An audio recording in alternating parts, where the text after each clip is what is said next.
एक ऐसी जगह जो हिंदुइज्म, बुद्धिज़्म, जैनिज़्म इन सभी में बहुत बड़ी इम्पोर्टेंस रखती है। एक ऐसी जगह जो वर्ल्ड का हाईएस्ट पीक ना होकर भी इसलिए फेमस है कि उस पर कोई नहीं चढ़ सकता। इंडिया, चाइना और नेपाल बॉर्डर से ऑलमोस्ट 100 किलोमीटर दूर ज़मीन से 21,778 फीट की ऊंचाई पर है माउंट कैलाश। रिलीजियसली यही माना जाता है कि कहीं ना कहीं ये पूरी दुनिया किसी तरीके से माउंट कैलाश से ही कनेक्टेड है। इनफैक्ट ये भी माना जाता है कि आज तक कभी कोई इस पर्वत पर चढ़ नहीं पाया। लेकिन what if I tell you कि 2 लोग ऐसे थे जो इस पर्वत पर चढ़े थे। Shocking, right? मैं उन दोनों के बारे में भी आपको बताऊंगा। द प्रोजेक्ट छल के इस एपिसोड में मैं आपको इसी कैलाश पर्वत की कुछ ऐसी ही बातें बताने वाला हूँ जो सुन के शायद आप भी हैरान हो जाएंगे। तो let's start and go into the unknown mount Kailash. I am mystery monk. Kailash पर्वत को शिव जी का घर कहा जाता है और इसी से रिलेटेड एक इंटरेस्टिंग कहानी भी है। ये बात तब की है जब राजा दक्ष की बेटी सती को शिवा से प्यार हो गया था। शिवा, जिनको गॉड ऑफ डिस्ट्रक्शन बोला जाता है, उनके पास जितनी रोशनी है उतना ही अंधेरा भी है, यानी पॉजिटिव प्लस नेगेटिव एनर्जी। कहा जाता है कि Shiva is surrounded by ghost and spirits और उनके लिए कैलाश पर्वत उतना ही प्योर है जितना कि शमशान घाट। राजा दक्ष को शिवा का भूत प्रेतों से घिरे रहना और शमशान घाट में बैठकर ध्यान करना बिल्कुल अच्छा नहीं लगता था। लेकिन सती को शिव बहुत पसंद थे, तो उन्होंने अपने पिता के अगेंस्ट जाकर शिवा से शादी कर ली और वो दोनों कैलाश पर्वत पर रहने लगे। एक दिन सती को पता चला कि उनके पिता दक्ष एक बहुत बड़ा यज्ञ करवा रहे हैं,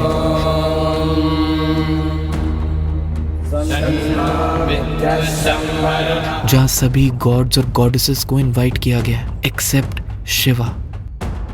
ये बात जानकर सती को काफी बुरा फील हुआ, जिसके बाद वो यज्ञ के टाइम पर दक्ष के पास आ गई और पूछा कि उन्होंने ऐसा क्यों किया कि इन सभी देवी देवताओं के बीच गॉड ऑफ डिस्ट्रक्शन शिवा को क्यों नहीं बुलाया गया। दक्ष ने सभी के सामने उनके पति शिवा का बहुत मजाक उड़ाया।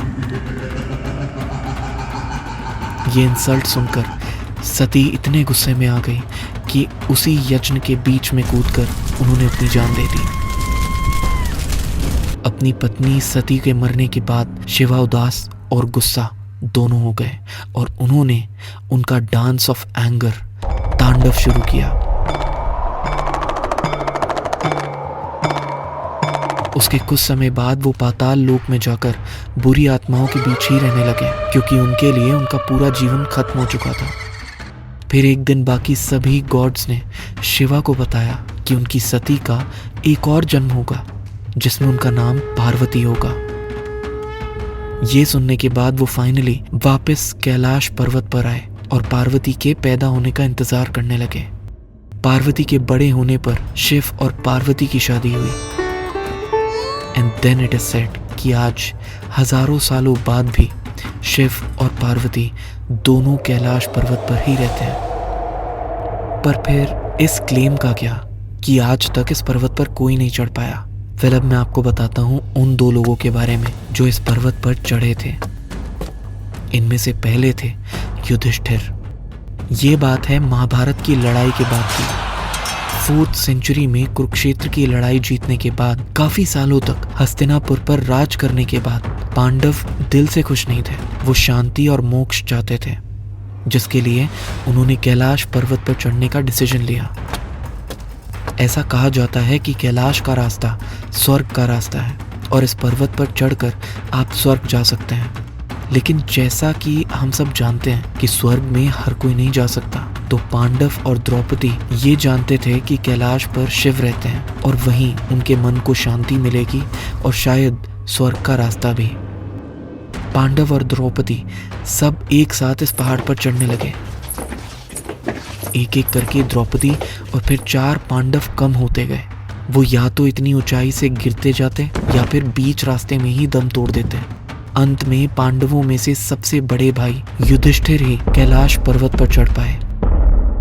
अब इसी के साथ एक और अजीब बात हुई। इस कहानी को शायद फ्यूचर में प्रूफ भी किया जा सकता, क्योंकि फरवरी 2022 में एक रिसर्च पेपर सामने आया था जिसमें रिसर्चर्स के अकॉर्डिंग कैलाश जाने वाले रास्ते के बीच में एक आदमी की फ्रोजन डेड बॉडी मिली थी, जिसको प्रॉपर्ली आइडेंटिफाई करने के बाद सिर्फ इतना पता चल पाया कि ये इंसान अराउंड 3230 BC में यहाँ पर आया था, जो कि पांडवों की उस यात्रा के आसपास का ही टाइम है। जिसका मतलब ये है कि अगर फ्यूचर में कोई कैलाश पर्वत पर चढ़ पाया तो मे भी वहाँ के ग्लेशियर में आज भी युधिष्ठिर की फ्रोजन डेड बॉडी मिल सकती है। अब ये तो थी युधिष्ठिर की कहानी, लेकिन इसके बाद जिस दूसरे इंसान ने कैलाश पर्वत पर चढ़ाई करी वो इंसान एक लौता ऐसा इंसान था जो वहां जाकर वापस भी आया था, बल्कि उसके वापस आने के बाद उसने कुछ ऐसा बताया जो सुनने के बाद किसी को भी गूज़बम्स आ सकता है। ये इंसान कौन था और उसने क्या बताया, ये मैं आपको एपिसोड के एंड में बताऊंगा, तो अंत तक जरूर सुनना।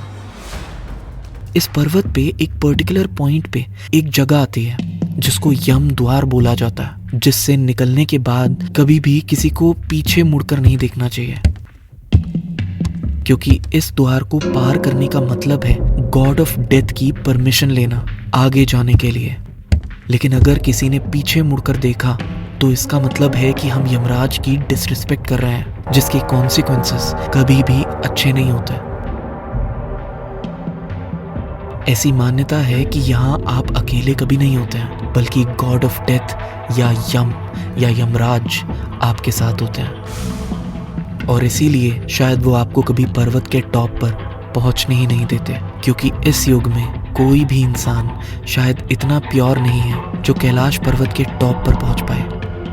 अब क्योंकि ये जगह दोनों अच्छे और बुरे रीजन से फेमस है, तो इसका एक और एग्जाम्पल है यहाँ की 2 फेमस लेक्स, लेक मानसरोवर और राक्षस ताल।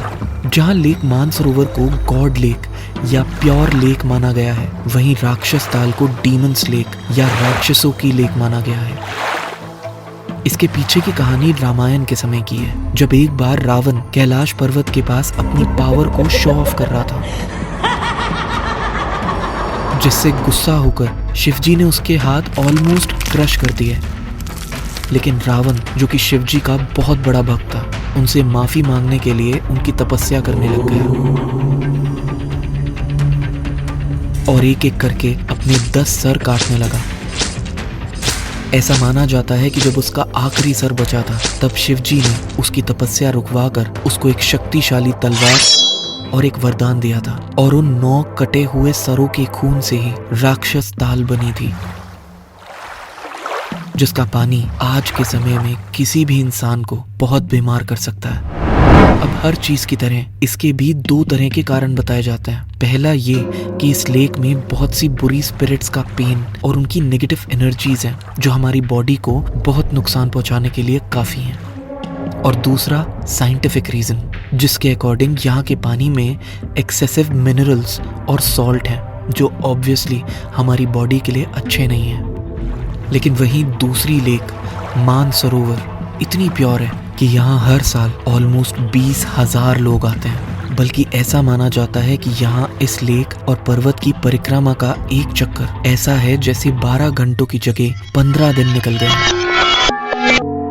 ऐसा इसीलिए क्योंकि जितने भी लोग यहाँ आते हैं, उन्होंने इस जर्नी के दौरान अपने नाखून और बाल इतने बड़े हुए देखे हैं जितने 15 दिन के आसपास तक बढ़ते हैं। कैलाश पर्वत को दुनिया का स्पिरिचुअल सेंटर बोलना भी गलत नहीं होगा, क्योंकि ये नॉर्थ पोल से 6,666 किलोमीटर दूर है और साउथ पोल से 13,332 किलोमीटर, यानी ऑलमोस्ट डबल। इनफैक्ट ये इतना वेल सिंक्रोनाइज्ड है कि साइंटिस्ट के अकॉर्डिंग इसकी लोकेशन दुनिया के और भी एंशिएंट और मिस्टीरियस स्ट्रक्चर से अलाइन करती है, जैसे कि पिरामिड ऑफ गीजा, इंग्लैंड के स्टोनहेंज और भी कुछ ऐसे स्ट्रक्चर्स जिनके बारे में हमें आज तक भी ज्यादा नहीं पता है। इस पर्वत पर ना चढ़ पाने का एक बड़ा रीजन इसकी शेप भी है, जो कि ऑलमोस्ट एक पिरामिड के जैसी है। और यहीं से एक और कंस्पिरेसी ये भी निकलती है कि शायद ये पर्वत भी इजिप्ट के पिरामिड्स के जैसा एक स्ट्रक्चर है, जिसे शायद एक एडवांस्ड सिविलाइजेशन या एलियंस ने बनाया। पर्वत के ऊपर अर्ली मॉर्निंग के टाइम पर जलती लाइट्स भी यही प्रूफ देती हैं कि शायद ये आज भी एलियंस की विजिटिंग प्लेस हो सकती है। लेकिन हिंदुइज्म इन लाइट्स को स्पिरिचुअली कनेक्ट करता है और बताता है कि ये लाइट्स दिव्य ज्योति हो सकती हैं, जो कि यहाँ रोज सुबह ब्रह्म मुहूर्त में आए गॉड्स और गॉडेसेस से निकलती हैं। यानी एक तरह से हिंदुइज्म में ये जगह इतनी प्योर है कि ब्रह्म मुहूर्त में यहाँ आज भी सुबह सुबह सभी देवी देवता इकट्ठे होते हैं। अब क्योंकि यहाँ इतना कुछ देखा जा सकता है, इसीलिए जब रिसर्चर्स यहाँ के बारे में बात करते हैं तो वो ये भी बताते हैं कि इस पर्वत के अंदर इतनी ज़्यादा एनर्जी है कि इतनी एनर्जी शायद किसी न्यूक्लियर पावर प्लांट में भी नहीं होगी, जो कि कैलाश पर्वत को एक जीता जागता और शायद ओल्डेस्ट न्यूक्लियर पावर प्लांट भी बना देता है। अब इस खतरनाक एनर्जी को भी हम शिवजी से कनेक्ट कर सकते हैं, क्योंकि लोगों ने इस जगह के आसपास रात के समय में डमरू और ओम की आवाजें सुनी है, जैसे कोई मेडिटेट कर रहा हो। तो जैसा कि कहा भी जाता है कि शिवजी का डमरू अगर गुस्से में बजे तो दुनिया खत्म हो सकती है, वैसे ही इस पर्वत के अंदर मिली न्यूक्लियर एनर्जी भी दुनिया खत्म करने के लिए काफी हो सकती है। लेकिन हाँ, इस पर्वत के पास टाइम टू टाइम दिखने वाले अजीब लंबे क्रीचर्स, एलियन लाइट्स और डमरू की आवाजें, ये सभी एक और बहुत स्ट्रॉन्ग थ्योरी की बात करते हैं, इंटर डायमेंशनल पोर्टल।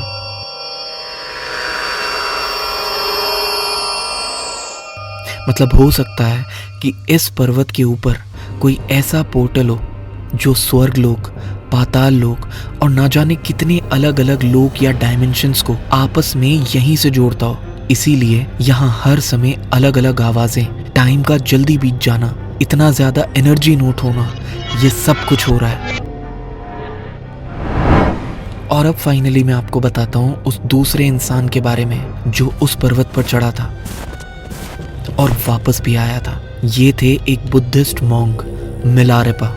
ये बात है 11वीं सेंचुरी की, जिसमें मिलारेपा पहले से ही थोड़े अजीब और अलग माने जाते थे, जिनको तंत्र की नॉलेज थी। उनके मास्टर या गुरु थे मारपा, जिन्होंने उन्हें सजेस्ट किया कि वो अगर कैलाश पर्वत पर चढ़कर मेडिटेट करेंगे तो काफी कुछ एक्स्ट्रा सीख सकते हैं। उनकी बात मानकर मिलारेपा कैलाश पर्वत पर चढ़ने लगे, पर वो बाकी लोगों की तरह फेल नहीं हुए। कुछ समय तक वो वहीं रहे और उन्होंने काफी मेडिटेट किया। फिर वापस आकर जब गुरु मारपा ने उनसे कैलाश की प्योरिटी या पवित्रता के बारे में पूछा तो मिलारेपा ने कहा कि वो पहाड़ इतना प्योर है कि वो उसको डिस्क्राइब नहीं कर सकते। इनफैक्ट यहाँ से आने के बाद मिलारेपा को कुछ ऐसा हुआ जिसको उनके गुरु मारपा भी नहीं समझ पा रहे थे, और कुछ टाइम बाद गुरु शिष्य बन गया और शिष्य गुरु, यानी मिलारेपा अब मारपा के गुरु बन चुके थे। लेकिन वो एक बात जो मिलारेपा ने बताई थी, जो कि सबसे ज्यादा शॉकिंग थी, वो ये थी कि वो पहाड़ चढ़ने की कोशिश किसी को भी नहीं करनी चाहिए, क्योंकि वहां जो भगवान रहते हैं हमें उन्हें डिस्टर्ब नहीं करना चाहिए।